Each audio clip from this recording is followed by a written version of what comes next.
किसने सोचा था जिसके घर में खाने को रोटी नहीं वो 2 करोड़ का बंगला बना लेंगे। देहाती जिंदगी को सोशल मीडिया से उजागर करने वाली लड़की ने सबको हैरान कर दिया। गांव की लड़की माँ बाप को कैसे गुर्बत से बाहर निकाल लाई, वालिदैन ने सच बता दिया।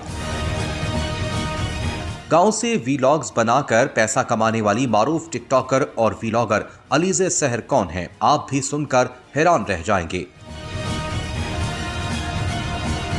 अलीज़े सहर का शुमार पाकिस्तान की मारूफ टिकटॉकर्स में होता है। वो अपनी वीडियोस के जरिए देहात की जिंदगी को उजागर करती हैं। अलीज़े के टिकटॉक पर फॉलोअर्स 1 मिलियन से जायद हैं। एक दिन पहले सोशल मीडिया पर अलीज़े से मंसूब एक वीडियो वायरल हुई, जिसके बाद ट्विटर पर टॉप ट्रेंड अलीज़े अहमद बन गया था। वीडियो किसने लीक की, अभी तक हकाइक सामने नहीं आए। अलीज़े के वालिदैन ने कहा है, हमारे पास तो खाने को